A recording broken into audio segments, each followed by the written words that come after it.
Recording on that one, right? Once we're done here. If I got to look at that stuff, I don't know what I'm doing. Another emotional night for you guys, obviously. Amen. After Thursday, I mean, what was kind of the temperature in the locker room afterward to be able to turn it around and get a victory? Well, the best part about this team, and this is a word for word, I was told him, I said, I think what I really like about our team is that we do have some emotional maturity. I thought that what we needed to develop was some, I thought our conditioning, I questioned a little bit of our conditioning. I thought that we needed to be able to keep I thought our concentration and conditioning needed to improve. I said, we have to be able to play 40 minutes without lulls. And I thought we were real sluggish coming out. I just thought that we just didn't have, we were playing at 90%, not at 100%. And it felt like it was kind of a little bit of the hangover of the body, a little bit of hangover of the concentration of what we got to do. But the start of the second half, changed lineup a little bit, just try to get just some fresh energy out there. That Josh Martin brings energy. He simply, Luke was just a little slow moving the ball, a little slow attacking, just a little too cerebral and not enough flow. Josh gave us that spark, and that was a little spark was there. And then just offensively, I felt like they were, David was struggling from the field, and we want to stretch the court out a little bit more. And getting Taylor and Reese in there with Ridge kind of give us that opportunity just to get some flow going, a little bit more flow, and then bringing David for a spark. So we're at a point of just trying to find energy, and so I'm not afraid to change the lineup. We've been telling guys from day one, we have 10 starters, and we're going to use those 10 starters. We have a lot of tools in the shed, and we're going to use them from night to night in different ways. There's that. Can you kind of take us through? I'm not sure I ever really got an explanation of that long delay there at the end of regulation, and then 2 free throws. Reese makes that big shot. Well, it was a common foul on Josh Martin for reaching. And he gets a bloody nose. Okay, but at the same time, when he was reaching, the guy swings, and it's a flagrant foul 1 or 2. Flagrant foul 2 is if he purposely swings and tries to hit somebody in the face with the elbow.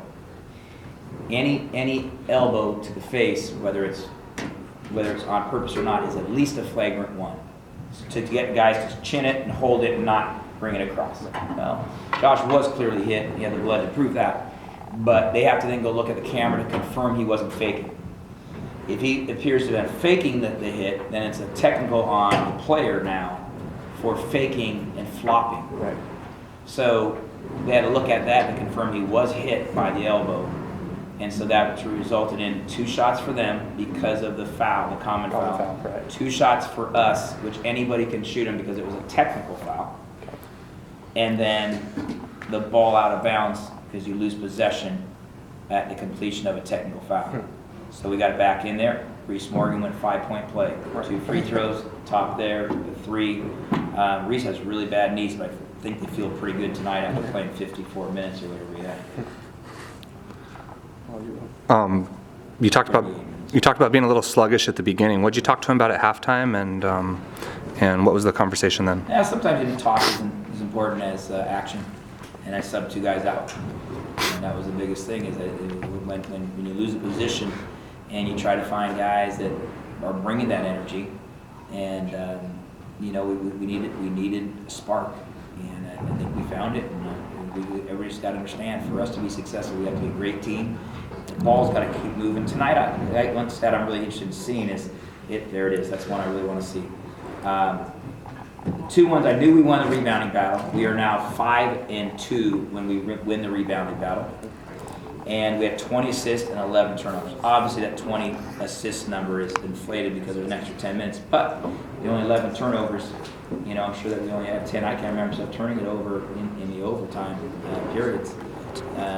But I think that is a critical part of understanding where we're at, is if we can defend better each week, rebound better each week, and maintain our assist-turnover ratio and improve our field goal percentage. It's what every team wants to do, but we've definitely are moving in the right direction. Our field goal percentage for the night was 43, and theirs was 47, so obviously that wasn't the difference. I think the difference was the offensive possessions. We ended up with 80 field goal attempts because of those 17 offensive boards. We got those extra possessions. Joe, the beginning of the second half, Bibbins came out and really kind of put some pressure on you guys. I think you created 3 or 4 fouls on your team. You're down, I think, 6 fouls to 0, and just seemed like, oh man, here we go with more march to the free throw line. And then Josh came in and hammered that left-handed dunk home and kind of turned the momentum a little bit. Did you see that? At that time, I think Josh we started in the second half, and in hopes that we could get that kind of energy, have him make an energy play for us there. One of the things that we just continue to have to adjust to is the fact that they're calling the game much tighter on the perimeter, and they're still letting you play quite a bit in the post. Obviously our post game is very solid. Zach Coordinate points, Brian Bennett's points, Joe All, which is inside, and so what we're trying to get is David to continue to drive and create foul situations, share it when possible. And it's important because we do have to get that foul total so we can eventually get to the line, which we did with 26 free throws, and keeping it within close to the opponents. Right. And can you talk a little bit about Brian? I mean, he seemed just very active, 12 rebounds off the bench. And can you talk a little bit about his development over the course of the last month? Well, as Brian's conditioning goes, his game goes. Brian's probably down another, anywhere from 5 pounds to 8 pounds since Christmas break. Too. And you can see his body movement, his sustainability, and I still think he's got 5 to 10 to go to be at an elite level where he can make multiple plays defensively and offensively. You can see him get off the ground and get to the 2-hand rebounds. He got rebounds tonight he couldn't have got a month ago. And I think he's feeling the confidence with that and feeling the reward of being healthy, being in shape, shoulders feeling better. So much of this goes through one's body. Joe Alwich, he's kind of he's been bummed out with a very bad ankle, and sometimes you got to get in. He starts off slow, you got to get in the groove, and sometimes you just got to have a big crowd, and the emotion of the game carries you through. And you're like, hey, that doesn't hurt so bad after all. Yeah, well, Joe made that 3-pointer. I think that ankle started feeling better. It's reality of sport. Yeah. One more guy I want to ask you about is Ridge. He was kind of the point guard that you went with in crunch time there offensively. Can you talk a little bit about what you need from him going forward, and kind of his development over the past month too? Well, the thing with Ridge that we have to have out of him is you're seeing the league is Ridge has to be able to defend. He has to be able to defend a shooter. And when people run pin down screens, he's got to be able to truck and trail.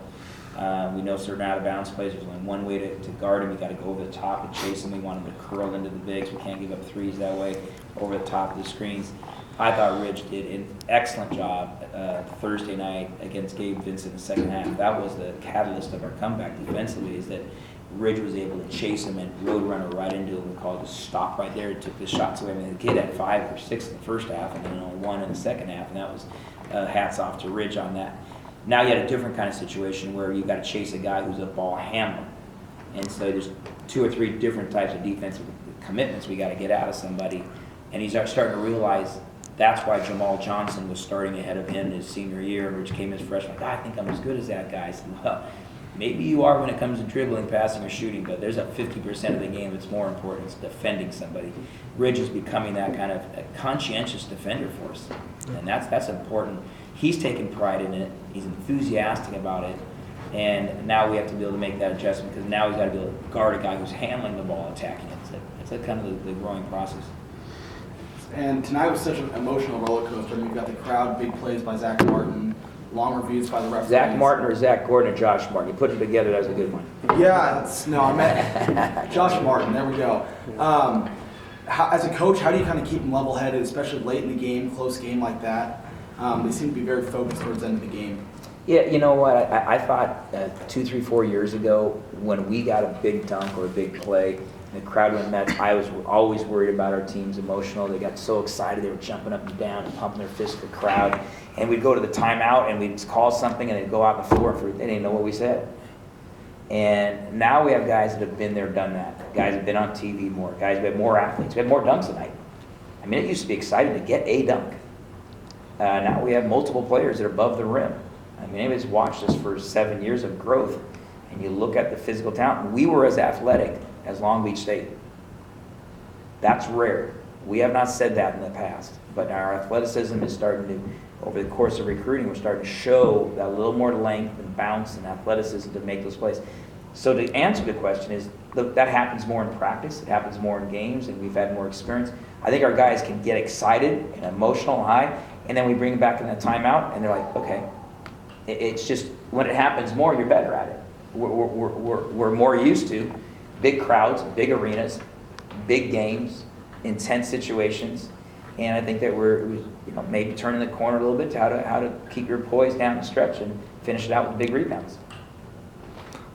Conference doesn't get any easier. You go on the road next week. What are you looking towards? Well, I think that the question is really stated well. It's emotional. It's like, can we bring an emotional intensity and a concentration that says, we're going on the road, and maybe you're in a gym that, first conference game at Hawaii, you had 6,000 people. It was, instant replay, video boards, people screaming, yelling. Our first home game here, Santa Barbara's sold out. Tonight's sold out. And so what if we go into a gym that's not sold out? Well, do you kind of let your energy down because you're not the gladiator with the screaming crowd? And that's what I'll be harping on all week, is that these are opportunities to make sure that wherever we're playing, and whatever the atmosphere is, that we're in an emotional high and excited to kind of push into a conference play and try to even up our conference record. Thank you guys. What a Thanks, fun Coach. night. Thanks, Joe. What a fun